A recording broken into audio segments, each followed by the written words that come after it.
All right, ladies and gentlemen, welcome to the second part of our chapter 33 notes. Today, what we're going to look at is electric potential. And the key thing to realize about electric potential is I think it's horribly named. It does have something to deal with electric potential energy, but it's not the same.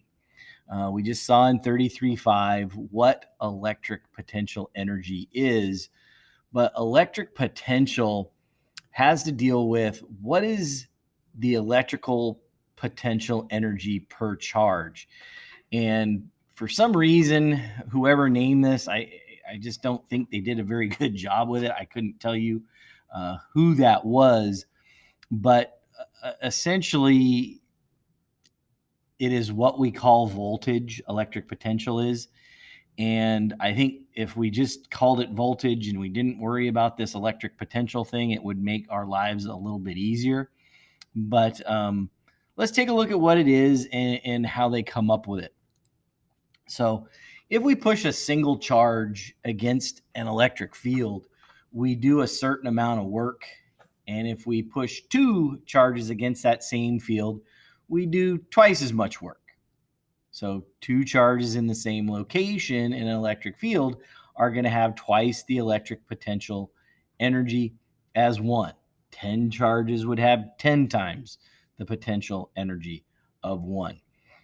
So sometimes, in fact, in a lot of cases, it's very convenient when working with electricity to consider this electrical potential energy per charge, or what we simply call electric potential. Now, the electric potential energy per charge is the total energy divided by the amount of charge. So at any location, the potential energy per charge, whatever that amount of charge, has to be the same.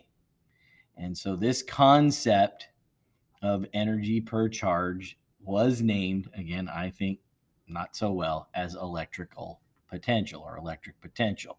And so we can find it mathematically simply by looking at the electric potential energy. Again, that's going to be in joules. And we're going to look at the charge, which is in coulombs. And so an object that has a greater charge has more electric potential energy in the field of the charged dome than an object of less charge. But the electric potential energy of any charge at the same distance or same location is going to be the same. So this one is going to have a greater electrical potential energy than this one, but because they're in the same spot, same distance away from the big ball over here, their electrical potential is the same. Now, electric potential is the same because if I were to take the electrical potential energy, which is greater for this one, I would divide it by the greater amount of charge it's there, and I'd get the same number as the smaller divided by the smaller charge. And so the mouse brings up a really good point here, is that being able to distinguish between the electric potential energy and the electric potential is some high-level physics. You really got to be thinking about what's going on. Again, one just has to deal with the joules that are involved. The other one has to deal with the joules per the amount of charge, or the joules per coulomb that are involved. Again, we're going to find out here shortly that this is the voltage. So the SI unit for measurement of electric potential is the volt, and it was named after our Italian physicist Alessandro Volta. Its symbol is a capital V. And again, 1 volt is 1 joule per 1 coulomb. So potential of 1 volt is going to be equal to 1 joule of energy per coulomb of charge. And a potential of 1,000 volts means that 1,000 joules of energy per coulomb is needed to bring a small charge from very far away and add it to the charge on the conductor. A small charge would be much less than 1 coulomb, so the energy required would be much less than 1,000 joules. to add one proton to the conductor doesn't take a whole lot of energy. It's only 1.6 times 10 to the minus 16th joules, but we typically don't see just one proton or one electron roaming around by themselves. We see billions and billions and trillions of them all kind of hanging out together. And so you can get a pretty large amount of charge all of a sudden. And once you've got that, your voltage goes up considerably at that point. So since electric potential is measured in volts, we commonly call it the voltage. When we get into chapter 34 it'd be the first week of May, what we're going to start relating that to, that voltage to, is what happens when we put it into a circuit. But once the location of zero voltage has been specified, a definite value for it can be assigned to a location whether or not a charge is there. So once we know that there's a voltage, then at that particular distance, it's always going to have that particular voltage. So we can speak about the voltages at different locations in an electric field, whether or not any charges are occupying that space. Now, something that people will frequently get worried about, and it's because, you kind of do need to be worried about it, is that high voltage can kill you, obviously. But it's typically not the voltage that's going to kill you. It's the amount of amps or the current that is associated with that voltage. So you can get 5,000 volts onto a balloon very easily by just rubbing it on your hair. But obviously, we don't have people exploding into electrical fires and things like that when they touch a balloon that's been charged.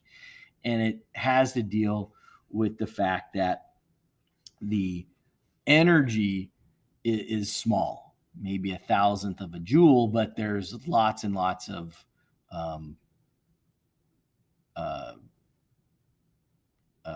charge that is there. And so when that happens, we can get a fairly high voltage, which requires either great energy if there's a great amount of charge that is there. And so if there's twice as much charge on one of the objects, okay, this one here, would the electric potential energy be the same, or would it be twice as great? And then would the electric potential be the same, or would it be twice as great? So again, this one would have a higher electric potential energy, but the two of them should have the same electric potential.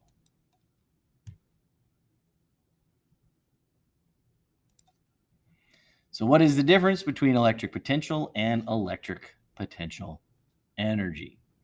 Again, electric potential is our electric potential energy per charge, and electric potential energy is just electric potential energy. Again, the electric potential is joules per charge. The electrical potential energy is just joules. Now, how do we store electrical energy? That is done with something we call a capacitor. And the energy that gets stored in these capacitors is done with the work that is used to charge it.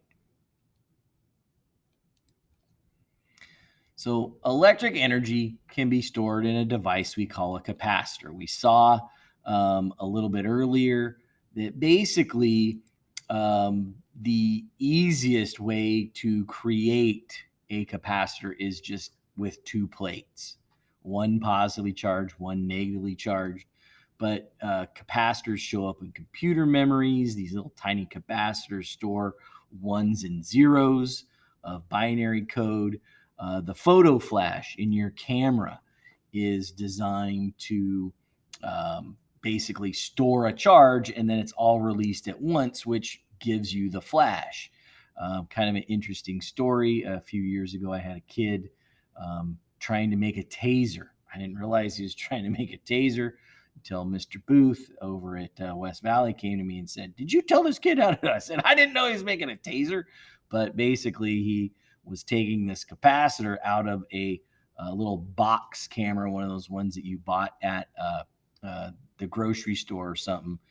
And he pulled the photo flash out of it and was using it to make a little taser on his friends. And he ended up getting in some trouble because of that. But anyway, and then we can store these enormous amounts of energy in these large banks of capacitors to power these great big lasers in some of our national laboratories. But again, the basics of a capacitor again involve two plates attached to some kind of power source. In this case, we've used a battery, but one side is positively charged, one side is negatively charged. Again, the field in between them is headed from the positive to the negative, but the charging process becomes complete when the potential difference between the positive side and the negative side is equal to the potential difference or the battery voltage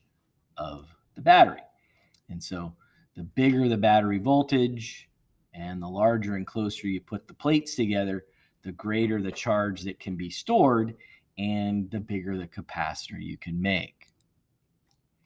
Now, capacitors typically look something like this. They're usually pretty small, cylindrical. This is a space-saving device, essentially. But basically, what has gone on is that they've taken the two plates and they've just rolled them into these little tubes. And by rolling them into the little tubes, it saves a little bit of space. And again, one of these is going to be your positive, one is going to be your negative lead. Typically, these capacitors, again, have written on them the size of the capacitor, how many farads can they store and stuff like that. We're not going to do too much in calculation of capacitance or anything like that with this particular class. We're going to keep it more to the resistance side because it's a little bit more practical for most applications. So a charged capacitor is discharged when a conducting path is provided between the plates. And so you discharge your capacitor. Can be very shocking. One thing that they tell you, and if you ever look at the back of your TV set, things like that, do not open it. Because basically to get your TV to turn on, there's this capacitor in there to get it all fired up. Well, if you happen to stick a screwdriver in that capacitor, you're going to get a pretty good blast of electricity, and you're probably not going to be very happy after that happens. Lots of electrical devices have these capacitors, so it's never a good idea to go fiddling with them if you don't know exactly what you're doing. But once the energy is stored in a capacitor, it is just coming from the work that is done to charge it. Energy is in the form of an electric field between those plates. And again, these capacitors or electric fields are just storehouses of energy, which are going to hold on to the energy for later until we want to use it some way. So where does the energy stored in a capacitor come from? Again, comes from the work done in charging it. The last thing we're going to look at here is something called a Van de Graaff generator. Unfortunately, we are not together as a class. This is one of the more fun things that we get to play around with during the year. Hopefully, I can talk my daughter into coming with me one of these days. She's got some kind of long blonde hair. Would stand up probably pretty nicely if we can get a nice day to try it. There is a picture of a lady with a better Van de Graaff generator than the one I have. It's a little bit bigger, but we'll try, and maybe I can do a little demo on video and see if we can get it to work. But basically, the voltage that a Van de Graaff generator can have can be increased in a couple of ways. One, you can make the radius of the sphere of the Van de Graaff generator bigger. You could also take the Van de Graaff generator and put it into a room or into some kind of location that has high pressure gas around it. And those two ways allow for more voltage to build up in the Van de Graaff generator.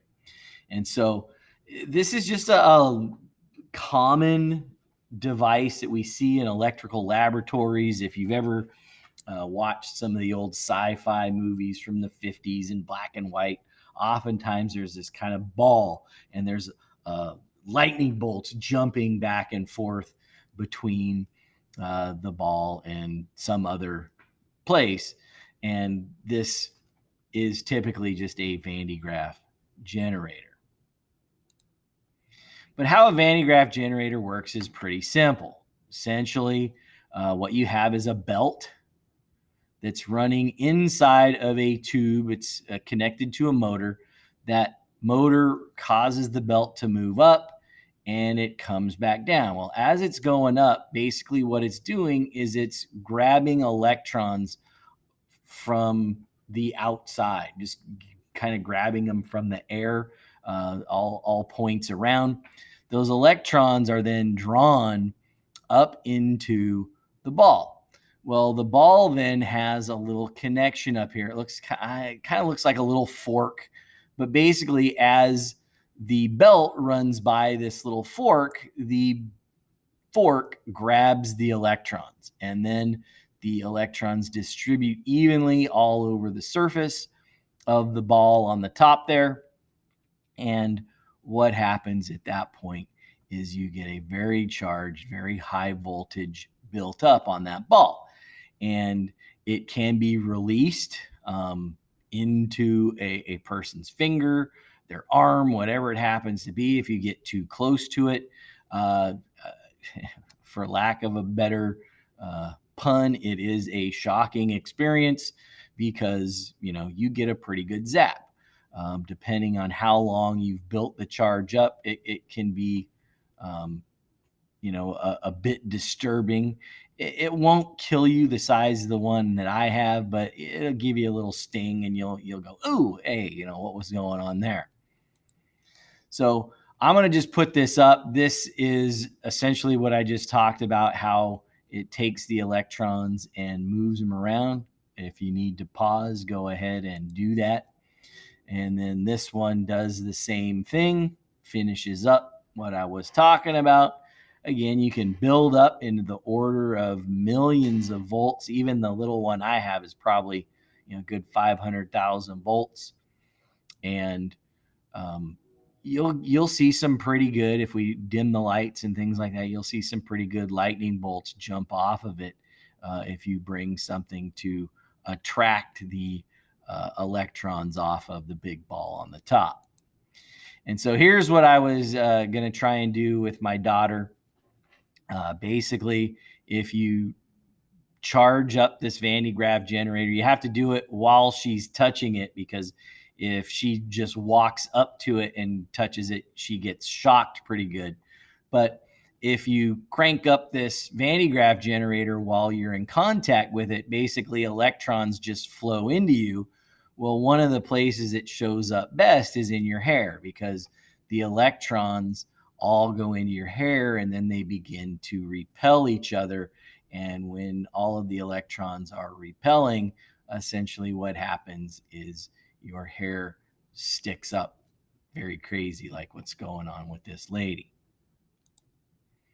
So a sphere that has a radius of about a meter. Now, that's a pretty big sphere. I think maybe my sphere is a radius of 25, 50 centimeters. So it's not very big. Yeah, I would say 25 centimeters is probably about as big as mine is.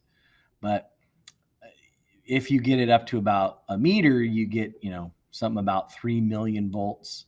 And the voltage on these Van de Graaff generators, again, can be increased by increasing the radius of the sphere, but also putting it in a pressure-filled container of some kind.